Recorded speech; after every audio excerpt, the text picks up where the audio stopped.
Chapter 3. Officer Delenko shielded his eyes against the dim glare. "Took you long enough," said Curly, the construction foreman. "There's a 4-car pileup north of town," the police officer explained, "with injuries." Curly huffed. "Whatever. Anyways, you can see what they done." Again, the trespassers had methodically removed every survey marker and filled in the stake holes. Officer Delenko wasn't the sharpest knife in the drawer, but he was beginning to suspect that this wasn't the random work of juvenile pranksters. Perhaps somebody had a grudge against Mother Paula and her world-famous pancakes. "This time you got an actual vandalism to report," Curly said pointedly. "This time they messed up some private property." He led Officer Delenko to the southwest corner of the site, where a flatbed truck was parked. All 4 tires were flat. Curly raised the palms of his hands and said, "There you go. Each of them tires is worth $150. "What happened?" the policeman asked. "The sidewalls was slashed." Curly's shiny head bobbed in indignation. Officer Delenko knelt down and studied the truck's tires. He couldn't see any knife marks in the rubber. "I think somebody just let the air out," he said. Curly muttered a reply was difficult to hear. "I'll make a report anyway," the policeman promised. "How about this?" Curly said. "How about you put some extra patrols around here?" "I'll speak to my sergeant." "You do that," Curly grumbled. "I got some people I can speak to myself. This is getting ridiculous." "Yes, sir." Officer Delenko noticed that 3 portable latrines were stepped on the back of the flatbed truck. He caught himself smiling at the name painted on the blue doors.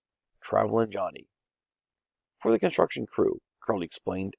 "For when we get this project started, if we ever get started." "Did you check him out?" asked the policeman. Curly frowned. "Johns? What for?" "You never know." "Nobody in their right mind's going to fool around with a toilet," the foreman snorted. "Can I have a look?" Officer Delenko asked. "Be my guest."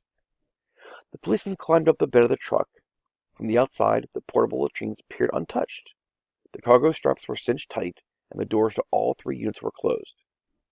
Officer Delenko opened one and peeked his head inside. The stall smelled heavily of disinfectant. "Well?" Curly called to him. "A-OK," said the policeman. "Truth is, there ain't much to wreck on a porta-potty." "I suppose not."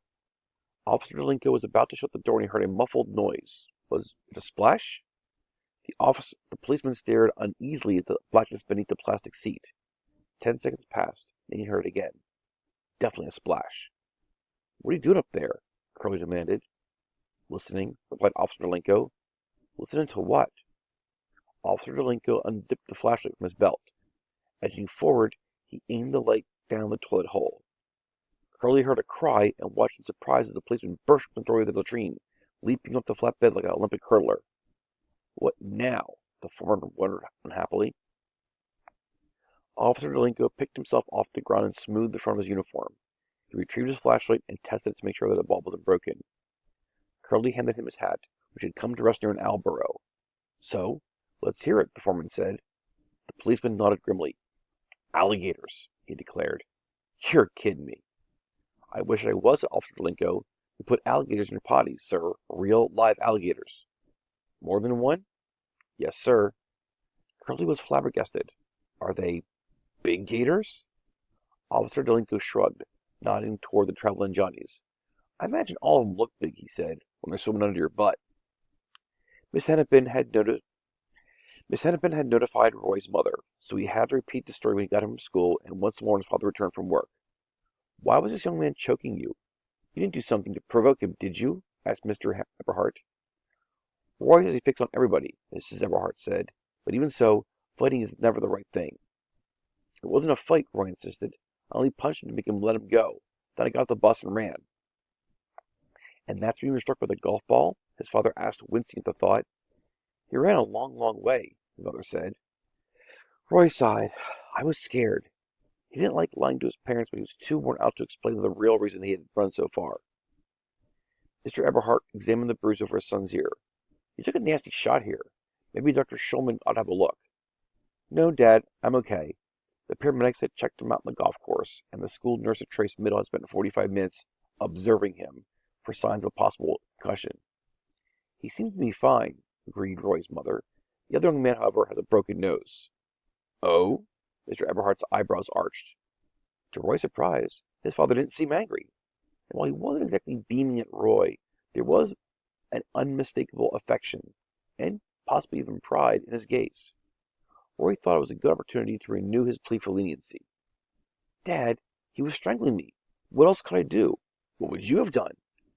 He pulled down his collar to display the bluish finger marks on his neck. Mr. Eberhardt's expression darkened. Liz, did you see this? He asked Roy's mother, who nodded fretfully. Does the school know what that thug did to our son? The vice principal does, Roy piped up. I showed her. What did she do? Suspended me from the bus for 2 weeks. Plus, I have to write an apology. What happened to the other boy? Was he disciplined too? I don't know, Dad. Because this is assault, Mr. Eberhardt said. You can't choke another person. It's against the law. You mean they could arrest him? Roy didn't want to get Dana Matheson thrown in jail, because then Dana's mean and equally large friends might come after him. Being the new kid in school, Roy didn't need to be making those types of enemies. His mother said, Roy, honey, they're not going to arrest him, but he needs to be taught a lesson. He could seriously hurt someone, picking on smaller kids the way he does. Mr. Eberhardt sat forward intently. What's the boy's name? Roy hesitated. He wasn't sure exactly what his father did for a living, but he was aware it had something to do with law enforcement. Occasionally, when talking to Roy's mother, Mr. Eberhardt would refer to his working for the DOJ, which Roy had deciphered as the United States Department of Justice. As much as Roy disliked Dana Matheson, he didn't believe the kid was worthy of the U.S. government's attention. Dana was just a stupid big bully. The world was full of them. Please, Roy, please tell me, his father pressed. The boy's name is Matheson, Mrs. Eberhardt chimed in. Dana Matheson.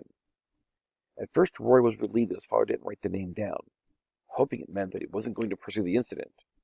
Then Roy remembered his father seemed to have a supernatural memory. For instance, he could still recite the entire batting averages of the entire starting lineup for the 1978 New York Yankees. Liz, you should call the school tomorrow, Mr. Eberhardt said to Mrs. Eberhardt, and find out if and how this boy will discipline for attacking Roy. First thing in the morning, Mrs. Eberhardt promised.